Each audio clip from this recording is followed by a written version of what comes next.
તો ભારે વરસાદમાં નુકસાની અંગે હવે સહાયની કોંગ્રેસ તરફથી માંગ કરવામાં આવી છે।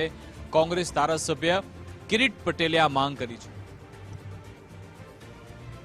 તો ખેડૂતોના પાકને વરસાદના કારણે નુકસાન થઈ રહ્યું છે તેવી રજૂઆત કરવામાં આવી, સહાય મળવી જોઈએ। શહેરમાં પણ ઘર વખરીને ભારે નુકસાન થયું છે, તેવામાં સરકારને રજૂઆત કરવામાં આવી કે યોગ્ય વળતર આપવામાં આવે। અમદાવાદમાં પણ થોડા વરસાદમાં પાણી ભરાઈ ગયા, આ વાત પણ ધારાસભ્ય કિરીટ પટેલે કરી હતી। જવાબદાર અધિકારી સામે પગલાં લેવા જોઈએ તેવી રજૂઆત પણ કરવામાં આવી। ખેતીમાં નુકસાની માટે સર્વે કરી સહાય ચૂકવવી જોઈએ। અમદાવાદના પોશ વિસ્તારની અંદર માત્ર 2 ઇંચ વરસાદથી પાણી ભરાયા છે।